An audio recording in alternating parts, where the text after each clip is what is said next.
Egypt is one of the countries that stands out with its historical and cultural depth. The ancient Egyptian people possessed fascinating knowledge and creativity. While some secrets have been illuminated after discoveries, some still remain mysterious. Now, let's take a look at these mysteries that scientists and archaeologists have been working on for a long time. Hunter's Land. It is said that in ancient times, Egyptians knew very well what kind of gift to choose for a pharaoh. When they were looking for an impressive gift, they would go to a mysterious region called Buns. In this special area, there were gold, precious stones, fragrant resins, and musk. It has even been recorded that baboons brought from this place at times. Since the existence of this command is known, historians have been striving to discover the ancient trading region that constitutes the source of these valuable goods, without the guidance of an ancient map. Some valuable information was obtained from the baboons without the guidance of an ancient map. Researchers thoroughly examined the mummies of these baboons and compared them with today's African baboons. Some were of Egyptian origin, while others came from present-day Ethiopia, Eritrea, Djibouti, Somalia, and Yemen.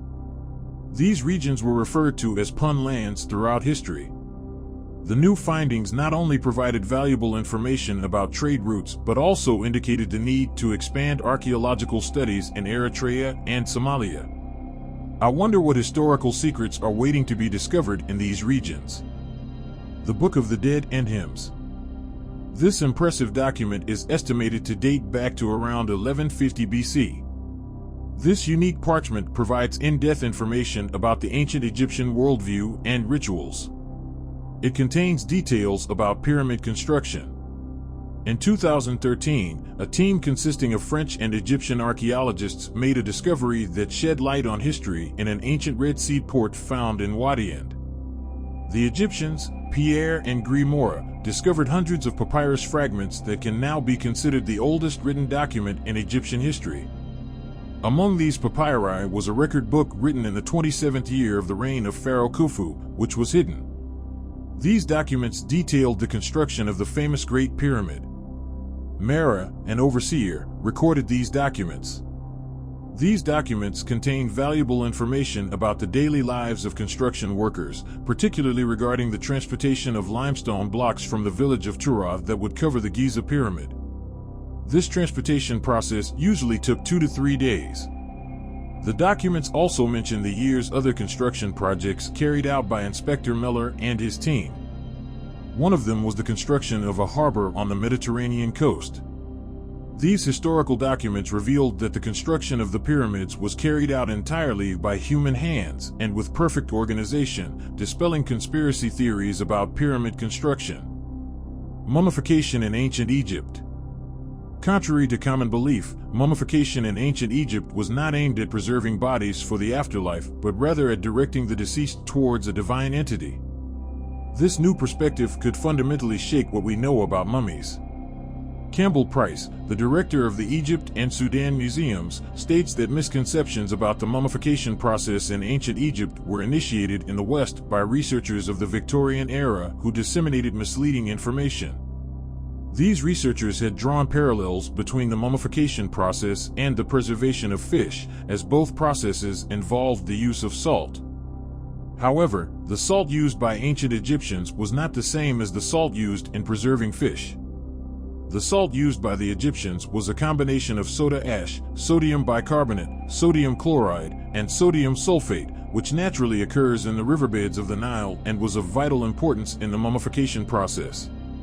In light of this new information, it is understood that the purpose behind mummification was not only physical preservation but also carried a deeper and more spiritual meaning. Kephrin Statue. In the center of the famous Egyptian museum, a colossal ancient statue known as the Kephrin Statue captivates visitors. This unique piece is made of a hard and dark-colored stone called anorthosite. Auguste Mariette, the founder-president of the Egyptian Antiquities Service, unearthed this precious artifact in a pit at the Kephrin's successor temple in 1860.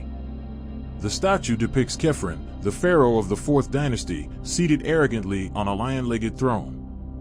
Kephrin's intense gaze, clenched fist, and the wide-open hand that reaches us after thousands of years give a dominant presence. The cobra on the stone represents divine protection as a symbol.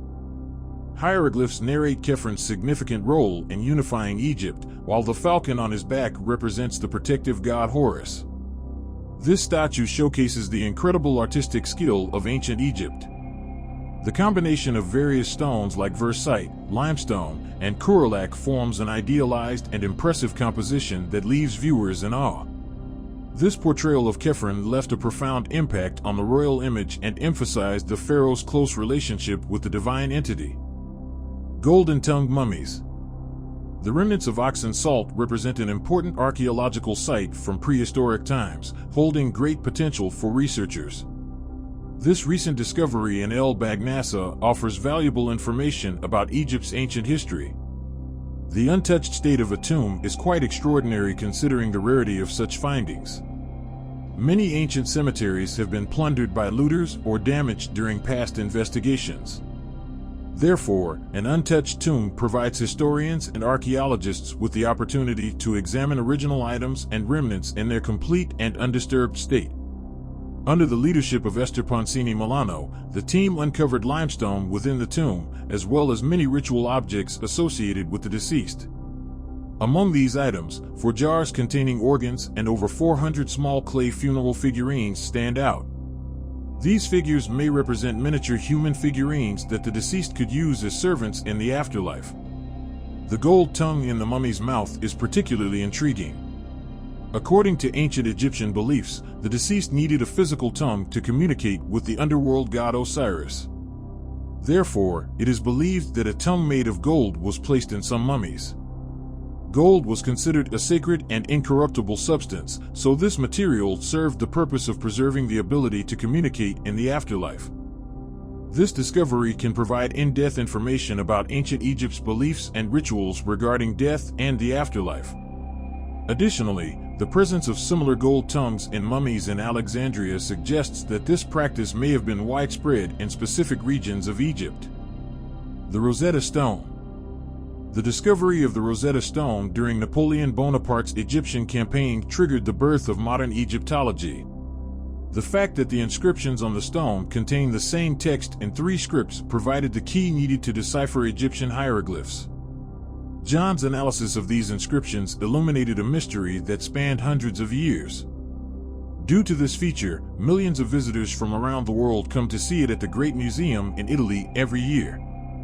The origin of the Rosetta Stone and the inscriptions on it hold significant importance in Egypt's history and culture. Therefore, a debate has begun internationally about whether the stone should return to Egypt. Many argue that it should be displayed in its homeland, while others believe that it's better for the stone to remain in the British Museum to reach a wide international audience. However, the return of historical artifacts to their original countries is part of a broader discussion.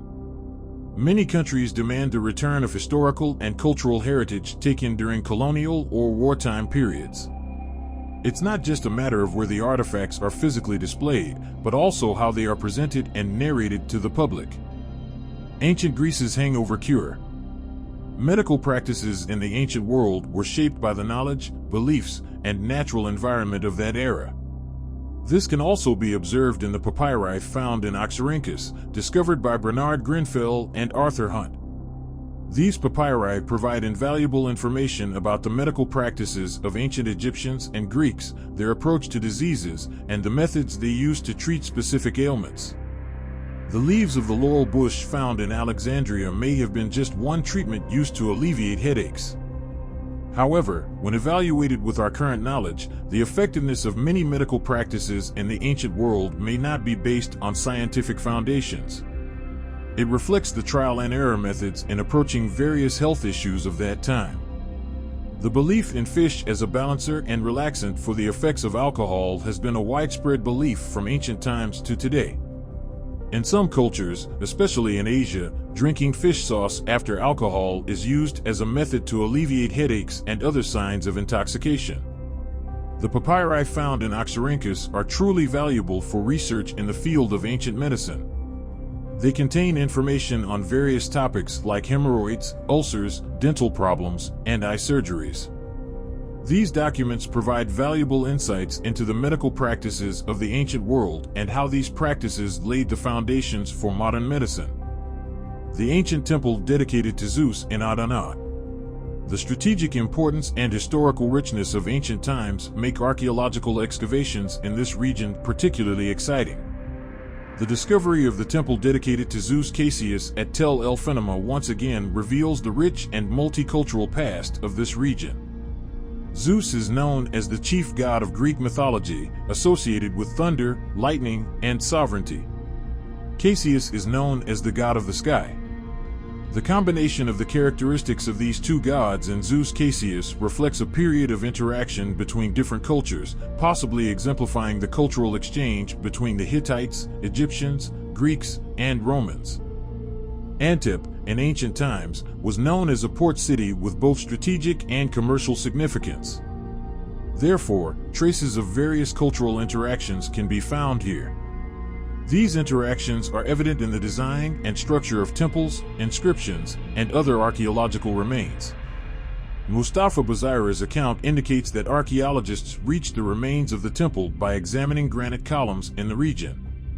The fact that these columns were transported from Aswan reflects the engineering and logistical capabilities of ancient Egypt. Granite is a heavy material, so the transportation process was undoubtedly a challenging one. The Mystery of Omenuran. Thousands of years ago in Egypt, a hidden story began beneath the sands.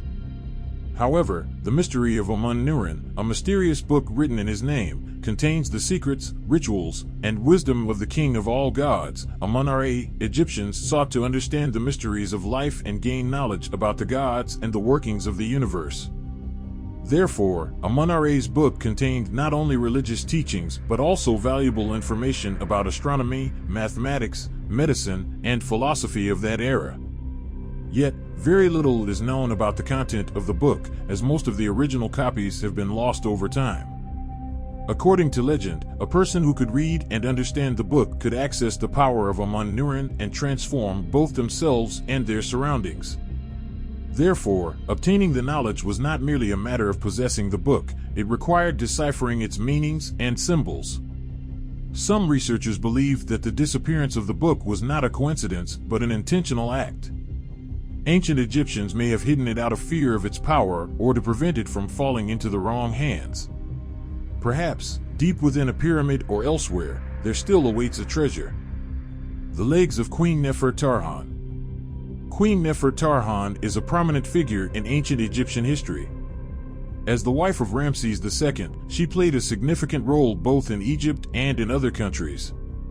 The colossal statues located in the Abu Simbel temple complex, built in her honor, demonstrate the queen's importance and the respect shown to her by her husband, Ramses II. Nefertarhan's tomb, located in the Valley of the Queens, is famous for its colorful wall paintings. These paintings depict the queen's life in the afterlife and her interactions with divine gods. The art within the tomb is among the best preserved artifacts of the New Kingdom period of Egypt and provides valuable information about the queen's religious beliefs and the anticipated life in the afterworld. Studies conducted on the mummified remains of Queen Nefer offer insight into her high social status and the care taken during the mummification process. The high-quality mummification materials and techniques reflect the queen's significant position in the government and the respect she garnered from the public.